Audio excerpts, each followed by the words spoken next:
Subscribe करें gizmo India YouTube channel और bell notification को ऑन करें ताकि आने वाली सारी वीडियो सबसे पहले आप तक पहुंचे। स्वागत है आपका गिज़मो इंडिया में और आप देख रहे हैं टेक्नोलॉजिकल नॉलेज, जहां हम आपकी टेक्नोलॉजी को अपडेट करते हैं। इससे पहले मैं आज का वीडियो स्टार्ट करें, मैं आपको बता दूं कि हमारे चैनल में एक गिव अवे चल रहा है जिसमें आप पार्टिसिपेट कर सकते हैं और जीत सकते हैं ये स्मार्टफोन।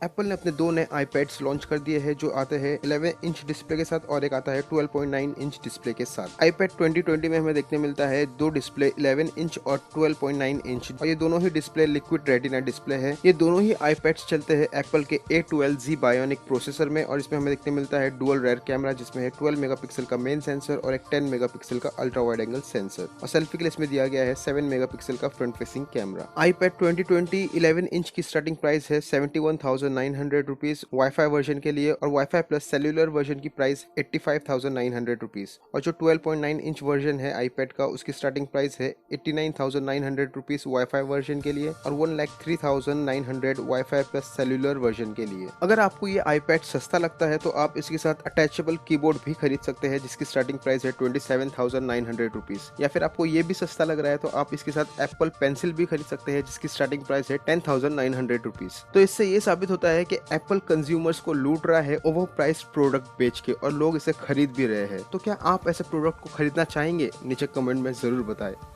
एप्पल ने अपना नया मैकबुक एयर 2020 भी लॉन्च कर दिया है। मैकबुक एयर 2020 में हमें देखने मिलता है 13.3 inch quad HD plus retina display. ये लैपटॉप चलता है इंटेल के i3 और i5 प्रोसेसर पे जिसमें हमें देखने मिलता है 8GB रैम और up to 512GB internal storage. ये लैपटॉप चलता है मैक OS Catalina पर और इसमें हमें देखने मिलता है 49.9 watt hour lithium polymer battery. MacBook Air 2020 की स्टार्टिंग प्राइस है 92,990 रुपीज और इसका जो बेस वेरिएंट है वो आता है 1.1 GHz i3 प्रोसेसर के साथ जो आपको किसी भी 25,000 के लैपटॉप में मिल जाएगा। अगर आपको ओवर प्राइस लैपटॉप लेना है तो आप मैकबुक एयर 2020 ले सकते हैं। वन प्लस ने अपना नया लोगो रिवील कर दिया है। वन प्लस का जो पुराना लोगो था उसे चेंज करके आपको वन प्लस ने एक नया लोगो बना दिया है। ये दोनों ही लोगो में ज्यादा कुछ फर्क तो है नहीं, बस थोड़ा ही माइनर डिफरेंस है। तो आपको कौन सा लोगो अच्छा लगता है, वन प्लस का पुराना लोगो या फिर नया लोगो? नीचे कमेंट में जरूर बताएं। Redmi K30 Pro official smartphone है फास्ट एंड द फ्यूरियस 9 का और ये स्मार्टफोन लॉन्च होने वाला है चाइना में 24 मार्च को। इस स्मार्टफोन में हमें देखने मिल सकता है 6.67 inch full HD plus super AMOLED display जो 120 हर्ट्ज रिफ्रेश रेट सपोर्ट करेगा और इसमें हमें इन डिस्प्ले फिंगरप्रिंट सेंसर भी देखने मिलेगा। ये स्मार्टफोन चलेगा स्नैपड्रैगन 865 प्रोसेसर में जिसमें हमें देखने मिलेगा 5G का सपोर्ट और ये स्मार्टफोन में हमें देखने मिलेगा 4700 mAh की बैटरी जो 33 वॉट फास्ट चार्ज भी सपोर्ट करेगा। वैसे ये फास्ट एंड द फ्यूरियस 9 का ऑफिशियल स्मार्टफोन है तो हो सकता है हमें fast and the furious special edition भी देखने मिल जाए। Xiaomi इस साल के एंड तक अपना एक नया स्मार्टफोन लॉन्च करेगा जिसमें हमें देखने मिलेगा सैमसंग का 150 मेगापिक्सल का सेंसर। सैमसंग ने अपना 150 मेगापिक्सल का सेंसर बना लिया है और ये सेंसर हमें देखने मिलेगा Xiaomi के स्मार्टफोन में सबसे पहले। और 2021 के स्टार्टिंग में हमें Vivo और Oppo के स्मार्टफोन में भी ये सेंसर देखने मिलेगा और Vivo और Oppo के स्मार्टफोन चलेंगे स्नैपड्रैगन 765 प्रोसेसर पर। सैमसंग का 150 मेगापिक्सल सेंसर काम करता है नोना सेल मर्जिंग टेक्नोलॉजी पर जिसमें सेंसर 9 पिक्सल्स को मर्ज करके एक अल्ट्रा पिक्सल बनाएगा और जिसकी इमेज क्वालिटी बहुत ही ज्यादा अच्छी होगी। वैसे मैं आपको बता दूं जो सैमसंग का 108 मेगापिक्सल का सेंसर था उसे भी सबसे पहला यूज करने वाला Xiaomi ही था।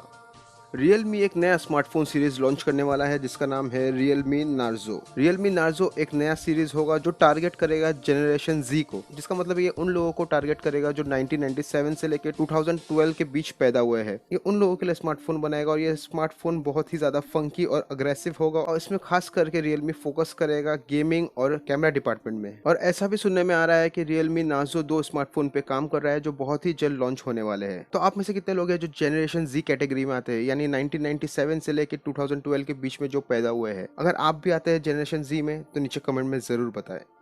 सैमसंग ने अपना नया mid range smartphone Samsung Galaxy M21 launch कर दिया है। सैमसंग गैलेक्सी M21 में हमें देखने मिलता है 6.4 inch full HD plus super AMOLED display, 6000 mAh की बैटरी जो 15 वॉट फास्ट चार्ज भी सपोर्ट करता है। ये स्मार्टफोन चलता है सैमसंग के Exynos 9611 प्रोसेसर में जिसमें हमें देखने मिलता है 4GB RAM with up to 128GB internal storage. Camera department की बात करें तो इसमें दिया गया है ट्रिपल रेयर कैमरा सेटअप जिसमें है 48 मेगापिक्सल का मेन सेंसर, 8 मेगापिक्सल का अल्ट्रा वाइड एंगल सेंसर और 5 मेगापिक्सल का डेप्थ सेंसर और सेल्फी के लिए इसमें दिया गया है 20 मेगापिक्सल का front facing camera. Samsung Galaxy M21 की स्टार्टिंग प्राइस है इंडिया में 12,999 रुपीज। आपको अगर इस प्राइस पॉइंट पे कोई स्मार्टफोन लेना है तो इससे अच्छे भी स्मार्टफोन अवेलेबल है मार्केट में, आप वो स्मार्टफोन ले सकते हैं। Vivo ने अपना एक नया स्मार्टफोन लॉन्च कर दिया है जिसका नाम है Vivo X30 Pro अलेक्जेंडर वांग एडिशन। ये स्मार्टफोन में हमें देखने मिलता है 6.44 inch full HD plus super AMOLED display, 4350 mAh की बैटरी जो 33 वॉट फास्ट चार्ज भी सपोर्ट करता है। ये स्मार्टफोन चलता है सैमसंग के Exynos 980 प्रोसेसर में, जिसमें हमें देखने मिलता है 8GB RAM with 128GB internal storage. Camera department की बात करें तो इसमें दिया गया है क्वाड रायर कैमरा सेटअप, जिसमें है 64 मेगापिक्सल का सोनी IMX686 सेंसर, 8 मेगापिक्सल का ultra wide angle sensor, 32 megapixel का पोर्ट्रेट लेंस और एक 13 मेगापिक्सल का पेरिस्कोपिक लेंस। और सेल्फी के लिए इसमें दिया गया है 32 मेगापिक्सल का फ्रंट फेसिंग कैमरा। यह स्मार्टफोन आता है इन डिस्प्ले फिंगरप्रिंट सेंसर के साथ और इसकी प्राइस अब तक रिवील नहीं की गई है। क्या इसकी प्राइस होगी अब तक पता नहीं है। जैसे ही इसकी प्राइस के बारे में पता चलेगा हम आपको भी अपडेट कर देंगे।